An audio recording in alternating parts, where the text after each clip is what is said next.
Donc, deuxième vidéo sur les raccourcis Shift et Tab sous Jupyter Notebook. Je m'étais arrêté dans la première vidéo sur le module random, donc je vais repartir sur celui-ci. Donc, je commence à taper rand, j'appuie sur Tab, il me termine random, donc c'est assez pratique de faire comme ça. Ensuite, j'appuie sur point, et maintenant, si j'appuie sur Tab, il va me mettre la liste de tout ce qu'il est possible de faire. À l'intérieur, il y a des méthodes dedans. Il n'y a pas que des méthodes, mais en général, ce qu'on va chercher, c'est des méthodes. Je crois que dans la première, dans la vidéo précédente, c'était Randin que j'avais cherché, donc je vais le prendre. Maintenant, si on se pose la question à quoi ça sert Randin, c'est pas moi qui vais répondre à cette question, c'est directement Jupyter Notebook qui va vous expliquer à quoi ça sert. Et en gros, comment on fait une fois qu'on a la méthode, avec les parenthèses ou avec une seule parenthèse ou sans parenthèse, ça n'a pas d'importance, mais une fois qu'on a le nom de la méthode, donc on a notre librairie point la méthode, qu'est-ce qu'on va faire? On va faire Shift Tab. Et donc je vais faire Shift Tab et ça va générer une infobulle. Donc voilà, ça a généré ici l'infobulle. Qu'est-ce que ça me dit? Ça me dit qu'en fait, il y a deux paramètres que je peux mettre à l'intérieur des parenthèses, un paramètre A et un paramètre B. Et ici, ça me dit à quoi sert la méthode. C'est écrit en anglais, mais je vais vous le traduire pour ceux qui ne comprennent pas l'anglais. En gros, il me dit que ça va retourner un entier aléatoire dans un range compris entre A et B, avec A et B qui sont inclusifs. Donc, en gros, si je lui dis que je veux quelque chose entre 0 et 10, je vais maintenant appuyer sur Entrée, mais ça ne va pas exécuter la cellule. Pourquoi? Parce qu'Entrée, ça me ramène à la ligne. Si je vais exécuter la cellule, il faut que je fasse Shift Entrée. Donc, je vais faire Shift Entrée. Et là, ça m'a généré un nombre aléatoire, et ici, en l'occurrence, 1.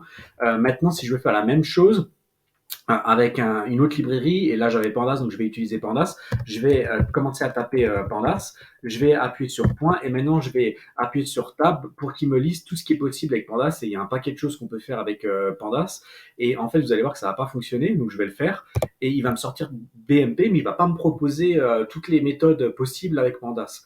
Pourquoi ça marche pas, et pourquoi ça marche avec Random, et pourquoi ça marche pas ici avec Pandas? Et ben en fait, il faut revenir en arrière. Vous voyez comment j'ai importé Random. Je lui ai dit import Random avec ce nom-là. Donc Jupyter Notebook a compris que Random, c'est Random. Par contre, ici, qu'est-ce que j'ai fait? J'ai importé Pandas avec un alias et je lui ai dit que l'alias, c'est PD. Donc en fait, maintenant, à l'intérieur de Jupyter Notebook, Pandas ne s'appelle plus Pandas, il s'appelle PD. Et donc c'est pour ça que j'ai pas les méthodes disponibles. Donc en fait, ici, soit il faudrait que je relance ici en enlevant l'alias, mais je vais laisser l'alias, hein, puisque c'est un peu commun de toujours utiliser PD pour Pandas. Donc je vais faire PD ici, et cette fois-ci je vais appuyer sur Tab, et cette fois-ci ça a fonctionné. On va dire que maintenant ce que je veux faire, c'est par exemple, je ne sais pas, créer une méthode série. Donc je commence à taper. Il me propose ici en grisé série, donc ça veut dire qu'il n'y a plus que ça qui est possible. Donc j'appuie une fois sur Tab et il me le fait. Et maintenant il va me générer l'infobulle. Donc pour me générer l'infobulle, je fais Shift Tab.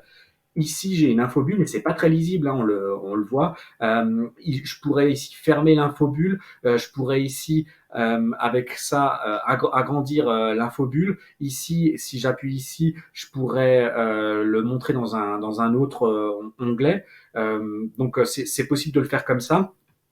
Alors comme la méthode série est assez, il y a beaucoup de paramètres à l'intérieur dedans. Ce que je peux faire, c'est générer l'infobulle en liste déroulante, et pour générer l'infobulle en liste déroulante, je vais faire Shift Tab Tab. Donc en gros, au lieu de faire juste Shift Tab, je vais faire Tab deux fois. Donc je fais Shift Tab Tab. Et là on voit maintenant que j'ai une liste déroulante, et je peux avoir toute la documentation. Ça, c'est pratique quand vous avez des méthodes qui sont assez complexes, en tout cas soit complexes dans l'utilisation ou dans le nombre de paramètres, donc notamment sous Pandas. Et il y a encore une autre possibilité, c'est de faire Shift Tab Tab trois fois. Pourquoi? Parce qu'en fait, maintenant, là, j'ai fait Shift Tab Tab deux fois, donc j'ai bien la documentation. Mais dès que je vais commencer à taper quelque chose dans ma cellule, l'infobulle va disparaître. Si maintenant je fais Shift Tab Tab Tab, donc Shift trois fois, Shift et Tab trois fois, pardon, on va voir ce qui va se passer. 1, 2, 3. Et il y a un petit chrono qui s'est mis ici. Et en gros, qu'est-ce que ça veut dire? Eh ben, ça veut dire que ça va rester, l'infobulle va rester 10 secondes en place. Donc ça, je vais pouvoir taper sans qu'elle disparaisse.